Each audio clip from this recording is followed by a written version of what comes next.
Hello বন্ধুরা, আজকে আমরা জানব আমাদের শরীরের একটি লুকোনো কিন্তু powerful secret, chromatin control system. Chromatin যদি বন্ধ হয়ে যায় শরীরে কি ঘটে, নিউক্লিওজোম রিমডেলিং এবং জিন কন্ট্রোলটা কি। ভাবো তুমি একটি বিশাল লাইব্রেরিতে ঢুকছো, চারিদিকে অসংখ্য বই, আর প্রতিটা বইয়ের ভিতরে এমন তথ্য আছে যা তোমার জীবন চালায়। এই লাইব্রেরিটাই তোমার শরীরের প্রতিটা কোষের ভিতরে থাকে, আর বইটা হলো ডিএনএ।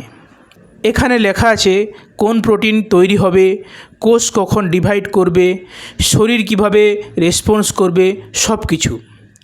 কিন্তু একটা বড় সমস্যা আছে, এই ডিএনএ যদি পুরোটা খুলে রাখা হয় তাহলে সেটা প্রায় 2 মিটার লম্বা, অথচ এটাকে রাখতে হচ্ছে একটা মাইক্রোস্কোপিক জায়গার ভিতরে, যেটি হলো নিউক্লিয়াস। এখন যদি এই লম্বা সুতো এলোমেলোভাবে রেখে দাও তাহলে সেটা জট পাকাবে, ড্যামেজ হবে, আর কোষ কাজই করতে পারবে না। তাই কোষ খুব স্মার্ট একটা সিস্টেম ইউজ করে। সে ডিএনএটাকে সরাসরি গুটিয়ে ফেলে না, বরং হিস্টোন নামে প্রোটিনের চারপাশে পেঁচিয়ে ছোট ছোট ইউনিট বানায়। এই ইউনিটটাই হলো নিউক্লিওজোম। তুমি এটাকে এমনভাবে ভাবতে পারো, একটা সুতো ডিএনএ ছোট বলের চারপাশে পেঁচানো। সেই বলগুলি হলো হিস্টোন। প্রতিটা নিউক্লিওজোমে প্রায় 146 বেস পেয়ার ডিএনএ থাকে, আর হিস্টোনের একটা করে থাকে H2A, H2B, H3, H4, প্রতিটা 2টো করে। এই নিউক্লিওজোমগুলো একটার পর একটা যুক্ত হয়ে একটা স্ট্রাকচার বানায়, যেটা দেখতে মালার মতো, বিটস অন এ স্ট্রিং, মানে একটা পুঁতির মালার মতো। কিন্তু এখানেই থামে না, এই বিটস আবার ফোল্ড হয়, কয়েল হয়, লুপ তৈরি করে, সুপার কয়েল হয় এবং শেষে গিয়ে ক্রোমোজোম তৈরি করে। এই পুরো স্ট্রাকচারটাই হলো ক্রোমাটিন, ডিএনএ আর প্রোটিনের কম্বিনেশান। এখন পর্যন্ত সব কিছুই পারফেক্ট মনে হচ্ছে, ডিএনএ সুন্দরভাবে প্যাকড, জায়গাও বাঁচছে। কিন্তু এখানেই একটা ক্রিটিক্যাল প্রবলেম আসে। ডিএনএ যদি এত টাইটভাবে প্যাক করা থাকে তাহলে কোষ কীভাবে এই ডিএনএ থেকে তথ্য পড়বে?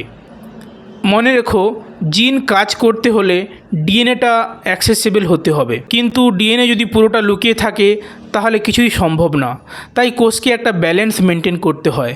একদিকে ডিএনএ কম্প্যাক্ট থাকবে, আরেকদিকে দরকার হলে খুলেও যাবে। এই ব্যালেন্সিং একটাই ক্রোমাটিন স্ট্রাকচার কন্ট্রোল করে। ক্রোমাটিন কখনো লুজ থাকে, যাকে বলে ইউক্রোমাটিন। এই অবস্থায় ডিএনএ খোলা থাকে, জিন সহজে পড়া যায়, প্রোটিন তৈরি হয়। আবার কখনো ক্রোমাটিন টাইট হয়ে যায়, যাকে বলে হেটারোক্রোমাটিন।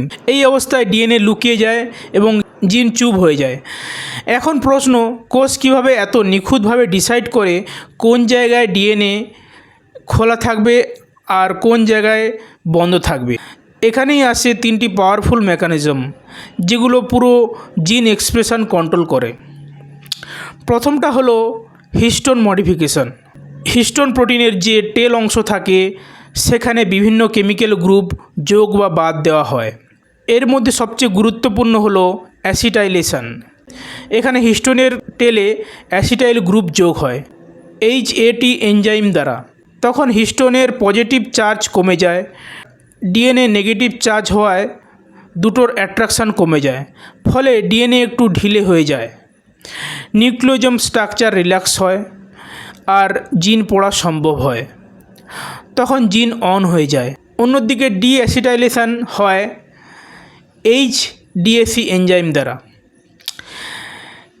তখন হিস্টোন আবার বেশি পজিটিভ হয়ে যায়, ডিএনএ শক্ত করে লেগে যায়, ক্রোমাটিন টাইট হয়ে যায় আর জিন অফ হয়ে যায়। এই ছোট্ট কেমিক্যাল চেঞ্জই আসলে একটা মলিকুলার সুইচের মতো কাজ করে। দ্বিতীয় মেকানিজম হলো নিউক্লিওজোম রিমডেলিং। এখানে কেমিক্যাল না, বরং ফিজিক্যাল মুভমেন্ট হয়। কোষের ভিতরে কিছু স্পেশাল প্রোটিন কমপ্লেক্স থাকে, যেমন SWI, SNF, যারা এপিটি এনার্জিকে ব্যবহার করে নিউক্লিওজোমকে সরিয়ে দেয়, স্লাইড করায় বা পুরোপুরি রিমুভ করে। ভাবো ডিএনএ একটা রাস্তা আর নিউক্লিওজোম একটা বড় পাথর। যদি পাথরটা মাঝখানে পড়ে থাকে কেউ যেতে পারবে না, কিন্তু যদি সেটা সরিয়ে দেওয়া হয় রাস্তা খালি হয়ে যায়। ঠিক তেমনি নিউক্লিওজোম সরে গেলে ডিএনএর কিছু অংশ এক্সপোজ হয়ে যায়, ট্রান্সক্রিপশন ফ্যাক্টর এসে বসতে পারে আর জিন অন হয়ে যায়। তৃতীয় মেকানিজম হলো ডিএনএ মিথিলেশন। এটা সবচেয়ে শক্তিশালী কন্ট্রোল সিস্টেম। এখানে সরাসরি ডিএনএতেই মিথেল গ্রুপ এসে বসে যায়। এর ফলে ট্রান্সক্রিপশন ফ্যাক্টর আর বাইন্ড করতে পারে না। শুধু তাই না, এই মিথিলেশন আবার এমন প্রোটিনকে ডেকে আনে যারা ক্রোমাটিনকে আরও টাইট করে দেয়, যেমন HDAC। ফলে জিন প্রায় পার্মানেন্টলি অফ হয়ে যায়। এটা অনেকটা বইয়ের উপরে তালা মেরে দেওয়ার মতো, একবার লক লাগলে সহজে খোলা যায় না। এখন যদি তুমি এই তিনটে মেকানিজম একসাথে দেখো, বুঝতে পারবে কোষ একসাথে কেমিক্যাল, ফিজিক্যাল আর এপিজেনেটিক 3 ধরনের কন্ট্রোল ব্যবহার করছে। হিস্টোন মডিফিকেশন ক্রোমাটিনকে ঢিলে বা টাইট করে, রিমডেলিং নিউক্লিওজোমকে সরিয়ে ডিএনএকে এক্সপোজ করে, আর মাইথিলেশন জিনকে দীর্ঘ সময়ের জন্য বন্ধ করে দেয়। এই সিস্টেমের জন্যই আমাদের শরীরে সব কোষে একই ডিএনএ থাকা সত্ত্বেও তারা আলাদা কাজ করে। Brain cell, muscle cell, liver cell সবগুলো ডিএনএ একই, কিন্তু কোন জিন অন আর কোনটা অফ সেটা আলাদা। এই ডিফারেন্সটাই তৈরি হয় ক্রোমাটিন স্ট্রাকচারের মাধ্যমে। কিন্তু যদি এই সিস্টেমে কোথাও ভুল হয় তখন বড় সমস্যা শুরু হয়। ধরো একটা জিন আছে যেটা নর্মালি সেল ডিভিশন কন্ট্রোল করে, যাকে টিউমার সাপ্রেশন জিন বলে। যদি এই জিন মিথিলেশন বা টাইট ক্রোমাটিনের কারণে অফ হয়ে যায় তাহলে সেল আর কন্ট্রোল মানবে না, সে বারবার ডিভাইড করতে থাকবে, আনকন্ট্রোল গ্রোথ শুরু হবে এবং এখান থেকেই ক্যান্সার ডেভেলপ হতে পারে।